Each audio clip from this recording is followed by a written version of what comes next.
Adam Soos here for Rebel News in Red Deer, Alberta, at Legacy Place, where Canadians for Truth are hosting one of their fire and ice events, of course, with Olympians and gold medalists Jamie Salé and Theoren Fleury playing host. We're going to speak to them, but we're also going to speak to their guest of honor this evening, and that is Dr. Peter McCullough. He is a prominent American cardiologist and the chief medical officer for the Wellness Company, and he garnered a lot of attention for his outspoken resistance and pushback against the questionable COVID-19 response of authorities in the United States and indeed around the world. If you're interested in my full exclusive interview with Dr. Peter McCullough, you can find it now at rebelnews.com. What sort of motivated you and inspired you to sort of come out, speak out, criticize the COVID-19 response regardless of that pressure? You know, I had already achieved a level of academic credibility and was well known across the country, if not the world, had amassed a significant academic track record. When I saw this coming, I really felt it was my responsibility as a senior physician in the country to make the call. When things didn't make sense, someone in a position of medical authority had to make the call. If early on, it was how the disease was spreading, the modeling was off, the risks in terms of mortality were greatly overestimated. And then we started seeing things that simply didn't make sense, masking the entire population, having people well without disease be quarantined and into lockdown. And then we moved into suppression of early treatment of things that doctors were finding useful to treat patients, and then finally the vaccines. So I was the public figure, in a sense, in America, if not the world, who took the lead. I was uniquely seeing and examining patients, doing research on SARS-CoV-2, and I had the academic background that put me in a position of authority. Very happy now to be joined by Jamie Salé and Theoren Fleury. I guess we'll go ladies first. When did you first hear about the work that Dr. Peter McCullough is doing, and sort of what inspired you to bring him here? Right off the bat, I saw his speech or his presentation to the U.S. Senate. Yeah. And I remember someone had sent it to me and they said, you need to watch this. And I told him today when I met him, I said, I actually got really teary and I hugged him really hard. And I said, I just want to say thank you for obviously all the work that you're doing. But I was called conspiracy theorist and my family and friends wanting to believe me. And I was trying to share his work actually. Right. But seeing that presentation that he made in the Senate was so powerful to me that it literally made us all feel like, okay, we're not crazy. Yeah. I mean, this is a doctor, a world-renowned, most published cardiologist in the world that is speaking out and saying something. So I held on to that one, and then of course followed his work. I'm following him on every channel there is. So I'm just incredibly grateful for everything that he's been doing for all of us. Now, both of you professional athletes accomplished like the heights of your professions. Whether you commit a livelihood to becoming athletes or to becoming a doctor, the level of education commitment, so many doctors were sort of scared of losing that, and so they were quiet. They were bullied. Their colleges of physicians kept them quiet. Can you just talk about the risk, maybe as an athlete or as a doctor, of coming out and speaking your mind and speaking your truth, even though people might call you terrible things, question your legitimacy, all that?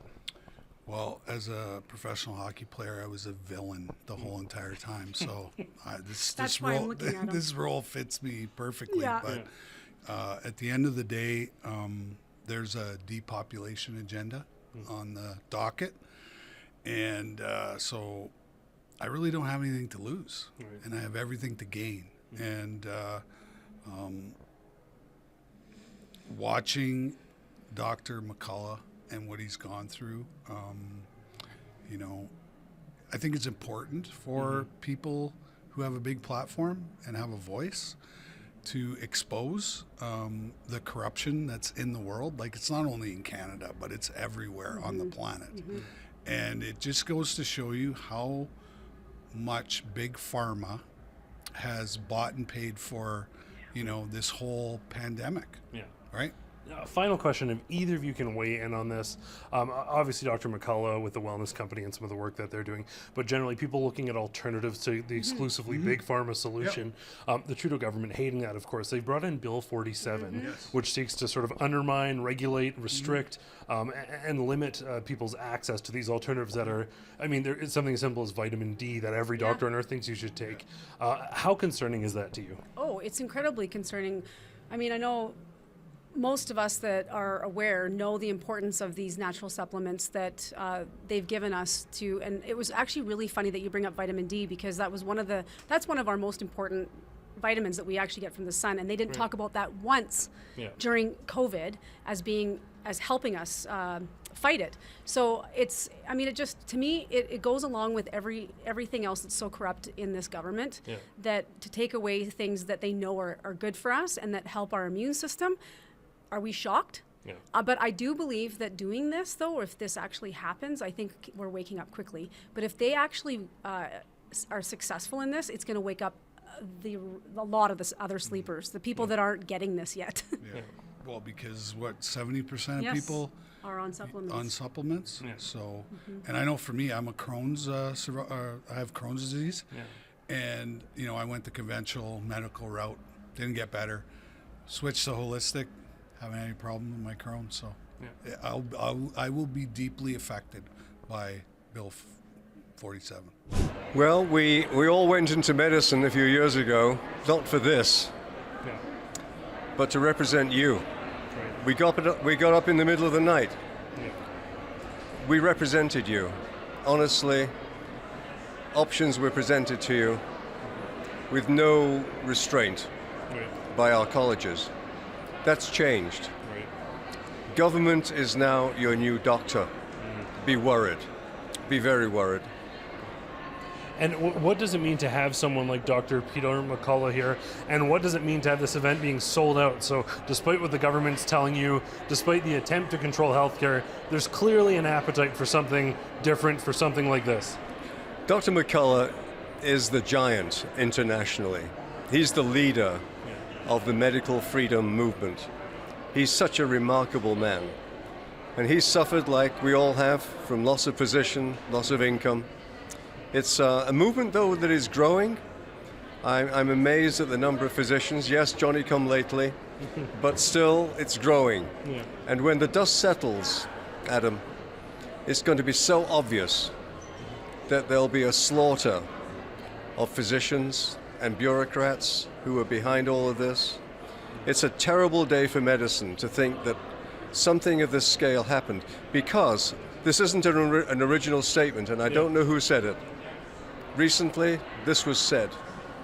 If we had done absolutely nothing for 3 years, no one would have noticed. That is wild. And I think people will resonate with that. The other question that I have for you, and it's connected, perhaps a bit of an aside. I don't think it's much of an aside at all. But the government's recent push on Bill 47 to sort of heavily regulate natural health products, limit them, make it so costly to become regulated that small companies that are making quality products can't continue on. Right. And there hasn't been a crisis in adverse reactions to natural health products. There's not really a basis for it. But what do you think is motivating the government to tackle safe natural health products?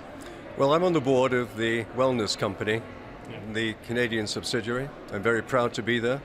I'm not pushing their products, but I am very much in favor of the new, thanks to COVID, the new holistic approach to healthcare. We will still need traditional drugs. But the alert that is now obvious to the population at large is there's more to life than sitting on a couch, taking your selfies, your water bottle, etc., and going to your GP for medications. No. Life is not about delaying death. Life is about living and helping that along with a healthy lifestyle, and supplemented by agents such as vitamin D.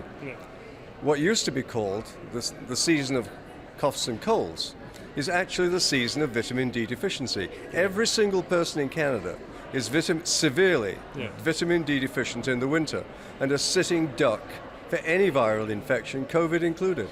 So take your vitamin D, 5,000 international units a day, as a starting point for getting your health back in shape.